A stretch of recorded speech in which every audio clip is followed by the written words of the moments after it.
एक होते हैं एसेट्स, एक होती है liabilities. Liabilities the amount which the business entity owes to the outsiders, आपकी देनदारी, आपने जो पैसे देने हैं लोगों के। Liability is the amount which you owe to outsiders. Liability दो तरीके की होती हैं, एक नॉन करेंट लाइबिलिटी और एक current liability. Non current liability, जिस लाइबिलिटी को पे करने के लिए आपके पास 1 साल से ज्यादा का टाइम है, वो गई आपकी non current liability. Current liability जो आपको 1 साल के अंदर अंदर पे ऑफ करनी है, वो होती है करेंट लाइबिलिटी। लाइबिलिटीज जो आपने पैसे देने हैं, 1 साल के अंदर अंदर देने हैं, तो वो आपकी करेंट लाइबिलिटी है। 1 साल से ज्यादा का टाइम है आपके पास देने के लिए, तो वो आपके लिए नॉन करेंट लाइबिलिटी है। ओके, ध्यान से देखेंगे। Liabilities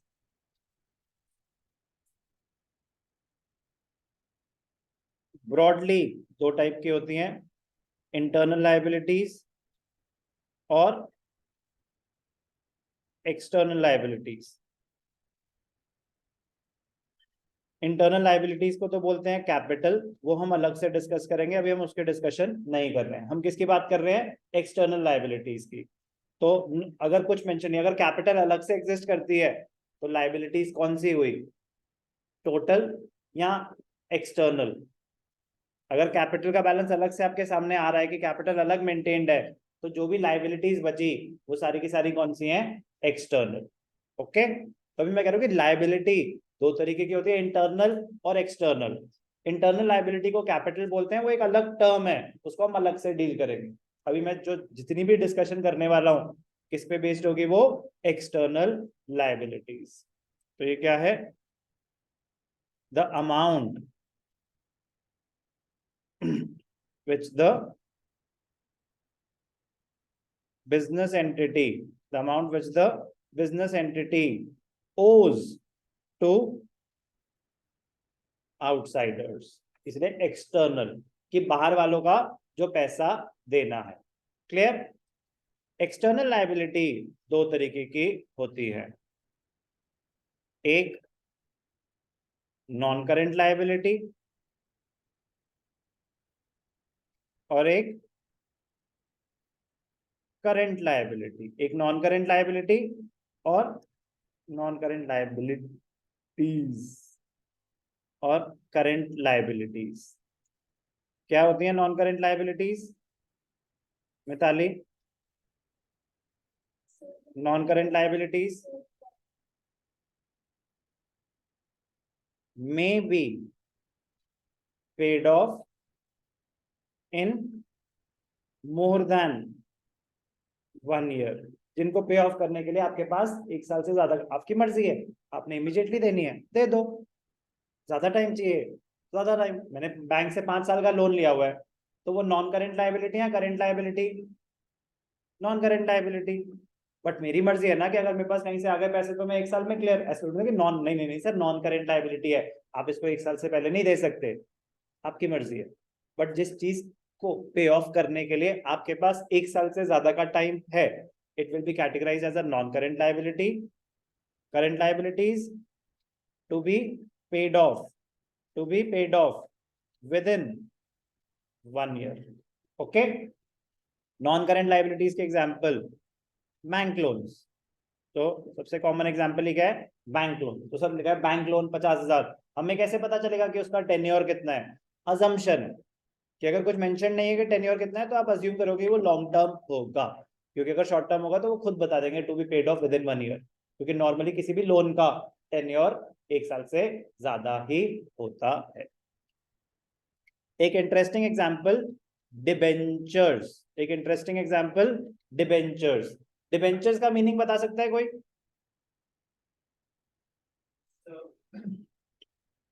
Like the company issues bonds to raise money and it pays off all the money to its bond purchases after 5 years. Bonds और डिबेंचर्स दो अलग फाइनेंशियल इंस्ट्रूमेंट्स होते हैं, बट दोनों में बहुत ज्यादा सिमिलैरिटीज है। ध्यान से देखना, कंपनी है, कंपनी को बिजनेस चलाने के लिए पैसा चाहिए होता है, कंपनी को पैसा रेज करने के काफी सारे ऑप्शंस होते हैं पैसा रेज करने के लिए, फाइनेंस रेज करने के लिए। ठीक है कि बैंक से लोन ले लो, एक है कि शेयर्स इशू कर दो, कंपनी शेयर्स इशू करती है। आईपीओ, आईपीओ सुना? आईपीओ, हाँ सर सुना तो है, बस ये मत पूछना क्या होता है। क्योंकि सुना तो सब नहीं होगा, ऐसा तो मुश्किल है कि आईपीओ ना सुना हो। सुना है बेटा आपने? आईपीओ की फुल फॉर्म बताओ फिर। सर बस सुना ही है, बस वहीं पे रुक गए हम। Very good. IPO, initial public offer. जब कंपनी शेयर्स इशू करती है फॉर द फर्स्ट टाइम तो आईपीओ लॉन्च करती है। तो पेटीएम ने करा था, जोमेटो ने करा था, बहुत सारी कंपनीज करती हैं, रिलायंस का भी आया था, सब कुछ। आईपीओ कंपनी को पैसे रेज करने के डिफरेंट डिफरेंट ऑप्शंस होते हैं। एक होता है बैंक से लोन ले लो, एक होता है पब्लिक को शेयर्स इशू कर दो। तो IPO is not an example of a non current liability. बस बता रहा हूँ कि sources of finance, sources of finance for a company. तो एक है आईपीओ, एक है बैंक लोन्स, और एक है डिबेंचर्स इशू कर सकते हैं। डिबेंचर्स, तो डिबेंचर्स और कुछ नहीं, a source of long term, a source of long term finance for a company. Very good, आपको काफी सारी टर्म्स पता हैं, अच्छी बात है। आपको धीरे धीरे आदत डालनी पड़ेगी कि सुनो कोई टर्म तो उसका मीनिंग कोशिश करो अंडरस्टैंड करने की, क्योंकि टर्म्स तो सबने सुनी होती हैं। नहीं सर डिबेंचर्स हम पहली बार सुन रहे हैं, क्वाइट नॉर्मल। डिबेंचर्स कोई कॉमन वर्ड नहीं है, आईपीओ बहुत कॉमन वर्ड है। डिबेंचर एक फाइनेंशियल इंस्ट्रूमेंट होता है पैसा रेज करने का। मैं कंपनी हूं, मैं आपसे 10 लाख ले रहा हूं, तो it is a written acknowledgement of debt. तो मैं आपको एक लेटर साइन करके दूंगा, एक डॉक्यूमेंट साइन करके दूंगा कि मैं आपसे 10 लाख का लोन ले रहा हूं। 3 साल, 5 साल, 7 साल, 10 साल, टेन्योर कुछ भी हो सकता है, और एक फिक्स रेट ऑफ इंटरेस्ट पे मैं आपसे लोन ले रहा हूँ, 7%, 10%, 15%, what ever may be the rate of interest. तो कंपनी पैसे ले रही है लोगों से, तो कंपनी के लिए एक लोन है, लाइबिलिटी है। तो debenture is type of loan only, but एक special category. Fix rate of interest होता है, नॉर्मली सिक्योर्ड होता है, बट अनसिक्योर्ड भी हो सकता है। आपके लिए what is a debenture? It is a source of long term finance for a company, it is a non current liability of a company. Clear? कोई डाउट? बैंक लोन आप बैंक से ले रहे हो, डिबेंचर्स आप जनरल पब्लिक से ले रहे हो। अब आप बैंक की सारी लिमिट एग्जॉस्ट कर चुके हो, बैंक आपको नहीं दे रहा, और तो आप पब्लिक को अप्रोच करते हो। ठीक है ना? Alternate source of finance, alternate source of finance, that is a private loan. मतलब वो एक अलग है। मनी लेंडर्स के साथ तो बस आपने पैसा लिया ना, डिबेंचर्स इशू नहीं करे। ठीक है ना? डिबेंचर इशू करना एक अलग फाइनेंशियल इंस्ट्रूमेंट है। मनी लेंडर्स, अब उनको हम फाइनेंशियल इंस्टीट्यूशंस बोलते हैं। ठीक है ना? तो अब वो मनी लेंडर टर्म बहुत पीछे जा चुका है, आउटडेटेड, बट उसको मतलब जैसे कहते हैं मनी लेंडर्स हिस्ट्री में यूज होगा, बट वही सेम काम जो पैसे देना ना लोगों को, अब वो उसको बोलते हैं फाइनेंसर्स हैं। क्या है वो? Financiers would be a better word. Money lender भी नहीं सुनना चाहेगा कि आप उसको मनी लेंडर बोल रहे हैं, हम फाइनेंसर, मैं फाइनेंस करता हूँ कंपनी को। तो बट पॉइंट है आपका कि सर अगर मनी लेंडर से पैसे लिए हैं हमने तो वो सेम है क्या? नहीं, डिबेंचर एक बिल्कुल अलग डॉक्यूमेंट होता है। Again it is a type of contract only, बिल्कुल अलग उसकी लैंग्वेज होती है। करंट लाइबिलिटीज के कुछ एग्जांपल दीजिए सर। करंट लाइबिलिटीज का सबसे common example outstanding expenses. Outstanding expenses, outstanding expenses मतलब expenses due but not yet paid. Expenses due but not yet paid, बिजली का बिल तो आ गया, आपने पेमेंट नहीं करी, तो आपकी करंट लायबिलिटी है, शॉर्ट टर्म के अंदर अंदर आपको पैसे देने हैं। Rent outstanding, electricity expenses outstanding, telephone expenses outstanding, कोई भी expense outstanding is a current liability. कोई डाउट? और एग्जांपल दो सर, और एग्जांपल दूं। Income received in advance, income received in advance. अब जैसे आपने मुझे फीस दे दी, पूरे क्वार्टर की फीस दे दी आपने, मेरे लिए एसेट है या लायबिलिटी? अगर किसी ने मुझे फीस दे दी पूरे क्वार्टर की, सब नहीं देनी है, बट जिसने दे दी, अभी जो मैंने पैसे रिसीव कर लिए, इज इट एन एसेट और अ लायबिलिटी? सर अभी अभी आपने एग्जांपल दिया तो इसके हिसाब से तो लायबिलिटी ही होती है, बट अगर आप यही 10 मिनट पहले पूछते तो हम एसेट भी बोल सकते थे। Quite possible. तो next question, answer is correct, it is a liability. Why? Sir liability जैसा लग तो नहीं रहा, मतलब liability, do I owe you any money? Liability तो होता है the money which the business owes to outsiders. Why is it a liability? अब मुझे वो सर्विस रेंडर करनी पड़ेगी। Now I am bound to render you service for a quarter, और I have to refund the money. तो liability in that sense, it is a liability for me. Why? Because I have not earned that income yet. काम तो पूरा नहीं हुआ, अभी काम तो पूरा नहीं हुआ। तो जब तक वो काम पूरा नहीं हो जाता, तब तक जितना पोर्शन बचा है उतनी लायबिलिटी रहेगी। अब यहाँ तो सर मुझे पढ़ाओ, यहाँ मेरे पैसे वापस कर। बात समझ आई? तो मेरे लिए लायबिलिटी क्यों है? उदास मत हो, ठीक है ना? मेरी लायबिलिटी क्यों है? अब पैसे अब आपको, ठीक है।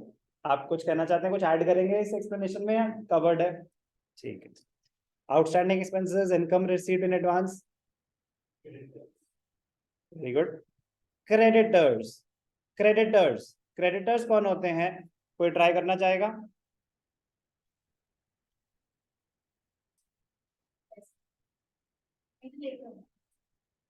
सोच ले, तो तुम्हें जोश में हाथ उठाया था। रॉन्ग। ओन, वो हमें पैसे देते हैं। एसेट है या लायबिलिटी? लायबिलिटी के एग्जांपल में आ रहा है, तो है तो लायबिलिटी। तो पैसे हमने उनके देने हैं या उन्होंने हमारे?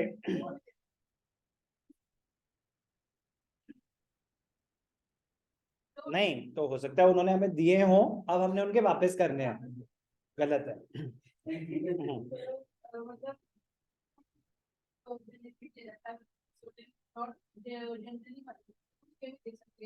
और हमें उसको इन पीरियड ऑफ टाइम पे उसको रीपे करना है।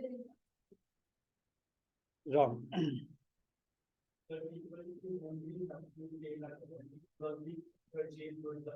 Very good. पीपल और बिजनेस एंटिटीज, पीपल और बिजनेस सुन ले बेटा, पीपल तो गलत आंसर दे रही है और सही सुन भी नहीं रही। पीपल और business entities to whom we owe money, to whom we owe money on account of goods purchased on credit। हमने किसी से क्रेडिट पे सामान खरीदा था, सामान खरीदा था, पैसे नहीं लिए किसी से, वो लोन होते हैं अलग से। मैंने किसी से क्रेडिट पे सामान खरीदा, मैंने उसके पैसे देने हैं, तो मेरी बुक्स में वो लायबिलिटी आएगा। किस कैटेगरी में? क्रेडिटर्स में। बस एक और करूंगा मैं अभी आज के लिए, लास्ट टर्म। थ्योरी कराना जितना इरिटेटिंग आपके लिए होगा करना, उससे कहीं ज्यादा होगा मेरे लिए कराना। बट मैं बता रहा हूँ कि थ्योरी जितनी स्ट्रांग होगी, थ्योरी जितनी स्ट्रांग होगी, आपकी अंडरस्टैंडिंग उतनी स्ट्रांग होगी, और आपको क्वेश्चंस करने उतने आसान हो जाएंगे। मैं बता रहा हूँ जब क्वेश्चन शुरू होंगे ना, बड़े मजाक, मतलब ईजी होंगे। बट क्या होगा कि अगर थ्योरी स्ट्रांग होगी तो आप रीजनिंग के साथ वो चीज कर रहे होगे, लॉन्ग टर्म बेनिफिट। अदरवाइज क्या होगा, सिर्फ क्वेश्चन सॉल्व कर रहे होगे, शॉर्ट टर्म बेनिफिट। ठीक है ना? तो आपने देखना है कि आपने नॉन करेंट एसेट्स क्रिएट करने हैं या करेंट एसेट्स क्रिएट करने हैं। I believe in creating non current assets, long term benefit. चलो, बैंक ओवरड्राफ्ट कोई बताना चाहेगा कि क्या होता है? सर ये तो पहले से ही पढ़ चुका है सब कुछ, इससे पूछना बंद करो आप, ठीक है ना? ये हमें डिमोरलाइज कर रहा है। ठीक है, कोई और ट्राई करना चाहेगा कुछ? सही बात क्या है, तुम दोनों सेम स्कूल में नहीं हो, तो फिर वो कैसा और तू कैसी? नहीं नहीं, ऐसा कुछ नहीं होता, अभी सब जीरो से शुरू हो रहे हैं, ठीक है ना? कोई ऐसा नहीं कि सर उसमें तो पहले से लोडेड है कुछ फाइल्स, नहीं। सब ऐसे नहीं, कोई भी। जब मैं 11th में आया था, मैं भी एक एवरेज स्टूडेंट था, लेकिन जब मैंने 12th खत्म करी तो मैंने अपने स्कूल में अकाउंट्स में टॉप किया था। ठीक है ना, तो it is not where you begin, it would be where you end. ठीक है, तो अभी सब एक नई जिंदगी शुरू कर रहे हैं। ओके, बैंक ओवरड्राफ्ट, ठीक है, नहीं पता, चलो बेटा आपकी बारी। We know excess money from a bank account. और डिटेल में एक्सप्लेन, समझ आया? Then I have bank balance 600 and we draw 120. Good, very good. Bank overdraft, negative bank balance, bank overdraft negative bank balance. Sir is it possible? ऐसा हो सकता है? अगर bank ने आपको फैसिलिटी दे रखी है तो ही हो सकता है। बैंक ओवरड्राफ्ट फैसिलिटी सबको नहीं मिलती। एक फैसिलिटी होती है जो बैंक आपको ऑफर कर रहा है, नॉर्मली बिजनेस अकाउंट्स पे होती है। होता क्या है, when we withdraw more than what we have in our banks. Example, bank balance was rupees 50,000. Bank balance was rupees 50,000. We withdrew rupees 60,000. After this, bank balance would be minus 10,000 or an overdraft of rupees 10,000. That is, we owe rupees 10,000 to the bank. It is a facility offered by the bank to certain account holders. Certain account holders मतलब सबके bank में facility नहीं, सबके account में facility नहीं होती। Try मत करना कि हमारे अकाउंट में 10,000 थे, मैंने कर दिया 15,000 का चेक, पेमेंट कर दी, देखूं कि मेरा ओवरड्राफ्ट फैसिलिटी है कि नहीं है, तो चेक बाउंस हो जाएगा। नॉर्मली 10,000 है तो 10,000 तक की ही पेमेंट कर सकते हो, उससे ज्यादा पेमेंट अप्रूव नहीं होगी। बट अगर बैंक ओवरड्राफ्ट फैसिलिटी है तो आपकी लिमिट पे डिपेंड करता है कि बैंक ओवरड्राफ्ट आपका कितना है। किसी का 10,000 होता है, किसी का 10 करोड़ भी हो सकता है, वो तो it depends on your credit worthiness. Okay, इसी के साथ आज की टर्म्स खत्म हुई।